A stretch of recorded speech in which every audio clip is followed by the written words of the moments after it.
Do you ever find yourself stuck on what to post on Instagram? Like you've been scrolling through your camera roll, desperately trying to find an image that's feed worthy. And then once you do find that image, you're like, what am I supposed to write for a caption for this photo?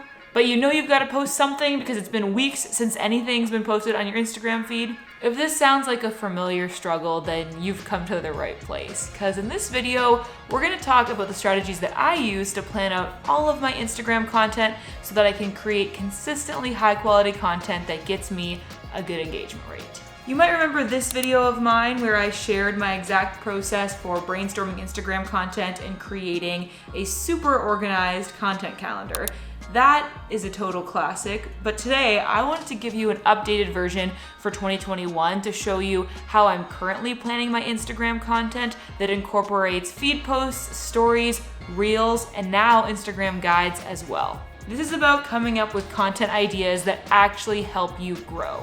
Because ultimately the purpose of creating all this content is to reach our goals, whether those goals are to market your business or grow your audience to become an influencer. Your content should be working towards making those goals happen, which is exactly what I'm going to show you how to plan out in this video. When I talk to you all in my DMs, there are two main struggles that come up again and again when it comes to planning content for Instagram. The first one is, what do we even post? Like, how do we come up with ideas for content to post on Instagram? I don't know what to say. And the second struggle is, when should I post this content? How do I schedule it to make sure that I'm consistent but not being too annoying and optimizing my engagement rate? Should I schedule these for automatic posting or should I post them manually? What's gonna get me the best results? This video is going to tackle both of those main struggles, what to post and when to post it. So let's get into it. This is the biggest struggle for so many creators, despite the fact that almost all of us start our Instagram profile because we feel like we have something to share. Then how are we in a position 2 months after we get started where we're like, I have nothing to say. I don't know what to post. But pretty much all of us face this struggle, and this is why. We don't have the right brainstorming methods in place. When the question that you ask yourself is simply, what should I post? That is way too broad. That assignment, that brief is not specific enough, and therefore it's gonna be really difficult to come up with ideas for that. Remember like in school when you would have to write an essay and the teacher would be like, I don't care how long it is and I don't care what you write about, just write me an essay. Like those were the worst assignments. And so coming up with content ideas for Instagram is all about giving yourself some constraints because creativity thrives under constraints. Most of us have a niche in mind. If you've been creating content for Instagram for a while, then I'm sure you feel like you have a purpose to your account, you have a niche. But within that niche, I want you to come up with some subtopics that are gonna help you brainstorm post ideas. When you're coming up with these subtopics, don't feel like you have to just come up with more specific versions of your niche, if that makes sense. Try to come up with different subtopics that are things that you're passionate about, but also would be relevant to your audience. Let me give you an example. Online, I talk about social media. Big surprise. I give advice about Instagram and podcasts and other kinds of digital marketing. But on my Instagram, I don't just talk about social media marketing. I also talk about body confidence, feminism, sometimes travel and minimalism as well. I don't talk about these things because they are somewhat related to digital marketing. You know, body confidence is very different from social media marketing, but I know that it's something that I'm passionate about and I know that my ideal audience would relate to it because my ideal audience are other young women that are creating a platform on social media either for themselves or for their business, and I just know that it would feel relatable. So think about that for your own ideal audience. Ask yourself, what are some things that I'm passionate about that my ideal audience would relate to? Those could be some of your subtopics or what I like to call content pillars. Once you've got these different topics or ideas in mind, we're gonna use a content matrix, which is just a fancy word that I came up with for chart, that is gonna help us organize our ideas. It's time to get out a piece of paper. You have no idea the effort that I just went through to try to establish this overhead shot, but here we are. Let's do some drawing. Okay, you're just gonna grab a piece of paper and draw a chart that has 6 columns and 5 rows. I had to double check. So cut it in half. and then thirds. Your columns are gonna be where you add in the different subtopics of your niche or topics that you're passionate about that you think your audience is also gonna find relevant. You're gonna add those to each column. So for me, like I was saying, one of mine is gonna be social media tips. That's kind of my main niche, and it's one of my main topics that I'll be creating posts for. But other topics that I like to cover on my Instagram are body confidence, entrepreneurship, productivity, and van life. A new addition to the family. Okay, now along the side, we're gonna make rows, like I mentioned, and these rows are gonna be for all the different formats of Instagram content that you create. Hopefully I did the right number. So the first one is just your regular photo. Then we have graphics, IGTV videos, reels, guides, and I guess we have an extra row. That's fine.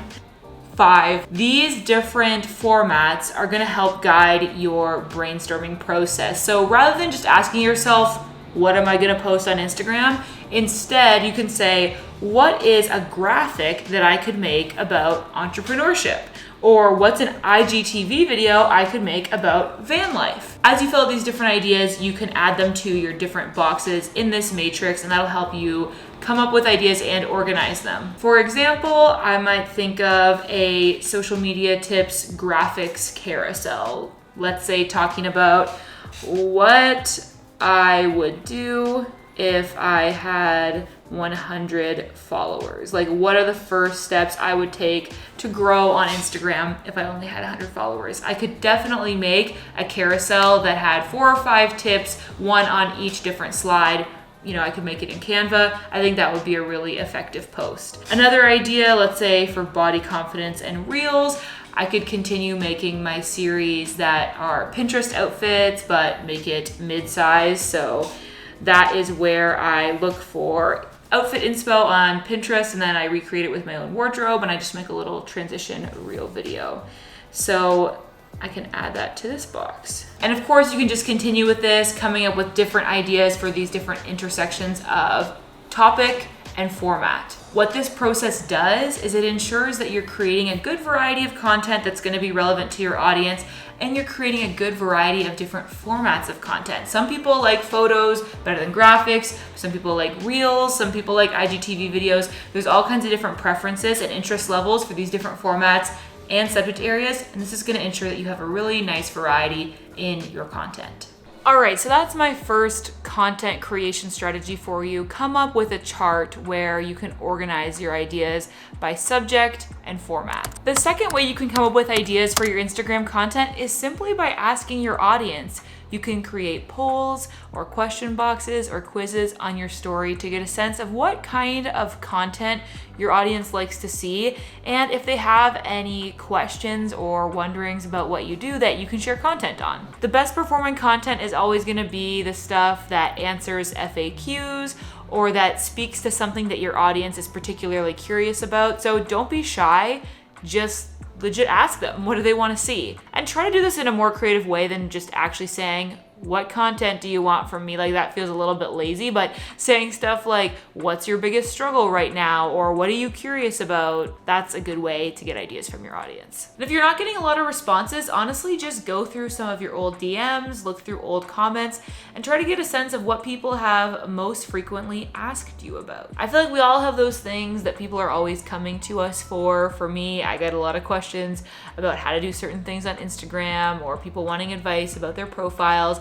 So those are the sorts of things that I can speak to in my Instagram content, and I know people are gonna like it because I already know that they're asking for it. And finally, my third way for you to come up with content ideas for Instagram is to ask yourself one question, and that is, what do I wish I would have known a year ago? Or 6 months ago, or last week, or 10 years ago. Figure out what advice you know now, what wisdom you have to share that your past self would have benefited from. For a lot of us sharing our journeys on Instagram, the kind of people that are probably following us are people that are on the same path as us, just a few steps behind. So try to think about what would have been really valuable for you to read in an Instagram caption a year ago or whenever, and then put that into words and share it with your audience. That's pretty much the best advice we can give, is the stuff that we've learned along the way that we needed to hear. So think about what that might be for your audience. Once you have all these ideas recorded that we've talked about, whether you use the content matrix to do them, you ask your audience, or you think about what you wish you would have known, write those all down. And now it's time to actually create it. This is the second big struggle that most content creators have, is figuring out, okay, once I have these ideas, how do I schedule them in an effective way and in an organized way? The first thing you need to do before we ever get into the actual caption writing or photography, etc., is schedule yourself time to get this stuff done. It's one thing as creators to come up with ideas, that's something that we really like to do, but then when it comes to executing on those ideas and actually getting in front of the camera or sitting down at your keyboard, a lot of us can just all of a sudden not really have much time on our hands, mysteriously. And so the biggest thing that I hope you take away from this video is just to add it to your calendar. Put some time in your calendar for all these different steps that you're gonna need to take from this point forward to actually get this content out on Instagram. Those steps include writing out your captions, sourcing or shooting your images, filming your videos, editing your videos, researching hashtags, etc. I would give yourself a generous amount of time to do each of those things. It's better to overestimate how long it's gonna take you rather than underestimate. So give yourself like several hours to write these captions and several hours to take these photos or create these graphics. And when you've actually scheduled that time in, then you know that you're gonna get it done because it's in your calendar. If you just kind of think, oh yeah, I gotta do that at some point, it's never gonna happen. This is the general process that I use for my workflow of creating content for Instagram. First, we start with the idea. We covered how to come up with ideas in the first part of this video.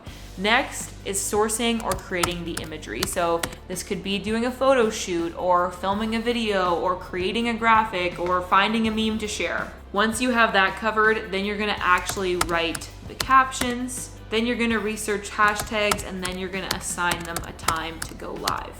I like to use Trello for part of this process, as I detailed in this video, which you can check out. In that video, I actually showed you how I use Trello for not just Instagram, but also my YouTube and podcast content as well. I like to use Trello because it can be kind of like an intermediary step between coming up with the ideas and actually scheduling everything in later, which later is my Instagram scheduler of choice. If you've been around my channel for a while, then you'll know that I love them. If you're kind of waiting around on a photo shoot to happen or a chance to film your videos, then Trello can be a great place to start actually writing out those captions, because you can't start writing stuff in later until you have an image to actually put with that post. So that's what I like to do. I'll write down any notes about what I want that caption to be or anything I need to remember when I go to actually film the video. Once I've got all my ideas planned out and I'm able to shoot my photos or source my images, create my graphics, whatever, I'm gonna take all of those photos, graphics, and videos, and I'm gonna upload them into my later media library. Then I can just click and drag them onto the date and time that I want them to be published. I personally auto post all of the posts that I can, so like the single image or single video posts, but if you do a carousel, then you're gonna have to use the notification feature. Another trick I use if you're wanting to post a reel, just upload like the thumbnail that you wanna use for the reel as your post in later. Make sure you have it turned to notification, and then you can actually put the caption that you wanna use for your reel into the caption section of that later post. So when it's time to post your reel, you'll get a notification and the thumbnail will automatically save to your camera roll. You'll automatically copy the caption to your clipboard, and then all you have to do is go over to your reels drafts and then post the reel that you've already created, add the thumbnail, add the caption, and you're good to go. Auto-publishing your posts is a really great strategy to stay consistent, and you don't have to worry about it damaging your engagement or anything like that. As long as you're still consistently engaging with your audience throughout the day, you'll still see good results when you automatically publish your posts as opposed to manually publishing. And then once you've got all of this done and everything is scheduled, it's time to start the process again for another month. If you love staying organized with your content and making sure that you're always consistent, which is essential to growing on any social media platform, then you might be interested in checking out my friend Catherine's video all about how to plan your content for your YouTube channel. Catherine has a bunch of great resources on her channel about YouTube growth for small creators, so go check out this video. Make sure you subscribe to her channel because I know you're gonna love her content. As always, thank you so much for watching. Make sure you go check out Catherine's channel, and I will see you in my next video. Bye.